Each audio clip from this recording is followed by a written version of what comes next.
Hello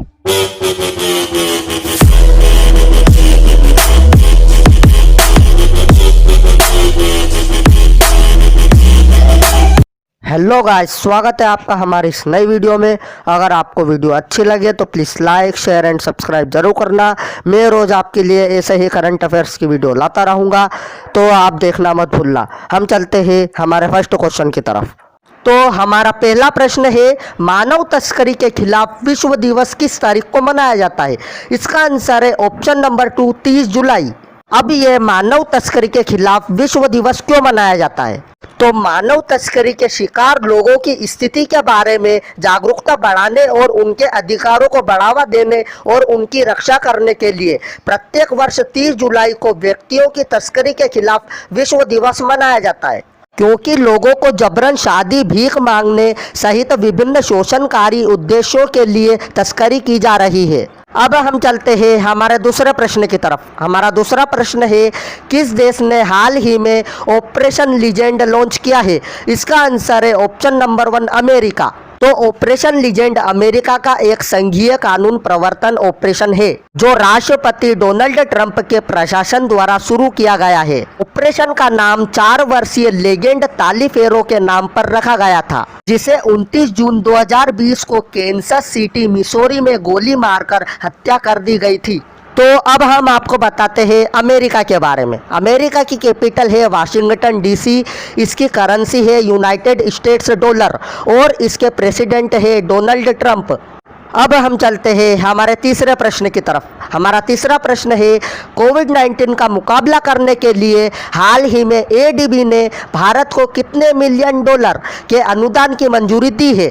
इसका answer है option number 3, 3 million dollar. तो 3 मिलियन यूएसडी डॉलर मतलब लगभग 22 करोड़ रुपए।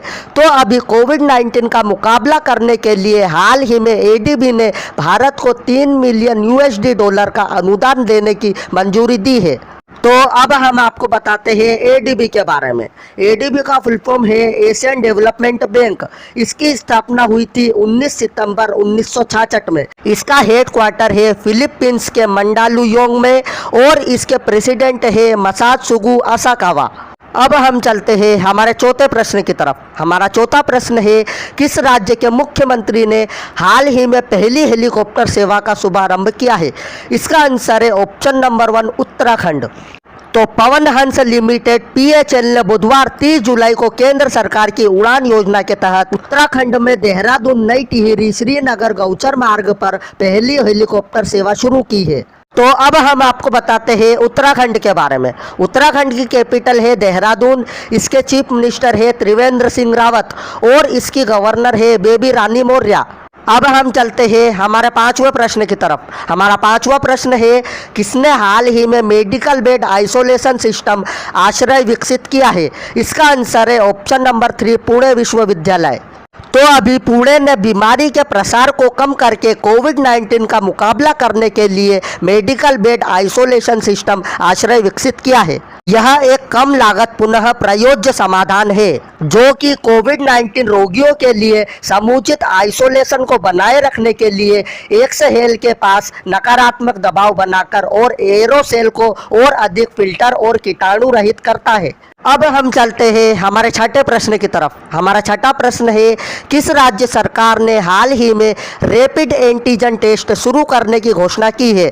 इसका आंसर है ऑप्शन नंबर 2, मध्य प्रदेश। तो मध्य प्रदेश में कोविड-19 के मामले बढ़ रहे हैं। राज्य सरकार गुरुवार 30 जुलाई से शुरू होने वाले रैपिड एंटीजन परीक्षणों को शुरू करने के लिए तैयार है। प्रतिदिन बढ़ती संख्या में संक्रमण के कारण परीक्षण के साथ संघर्ष करने के लिए संघर्ष करते हुए राज्य के स्वास्थ्य विभाग ने वायरस के लिए तेजी से एंटीजन परीक्षणों का संचालन शुरू करने का फैसला किया, जो कान के स्वाब नमूने की मदद से लगभग आधे घंटे में परिणाम पेश करेंगे। अब हम चलते हैं हमारे सातवें प्रश्न की तरफ। हमारा सातवां प्रश्न है, पेटीएम मनी के हाल ही में नए सीईओ कौन बने हैं?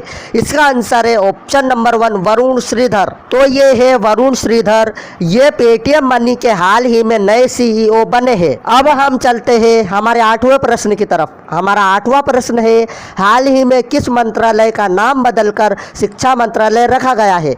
इसका आंसर है ऑप्शन नंबर 3, मानव संसाधन विकास मंत्रालय।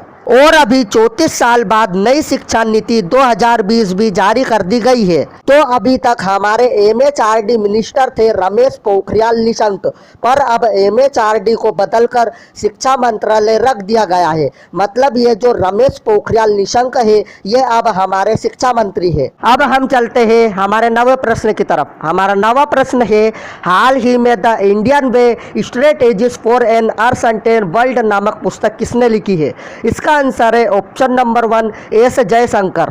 तो ये है एस जयशंकर, ये प्रेजेंट टाइम पे हमारे विदेश मंत्री है और इन्होंने ही ये the Indian way strategies for an uncertain world नामक पुस्तक लिखी है।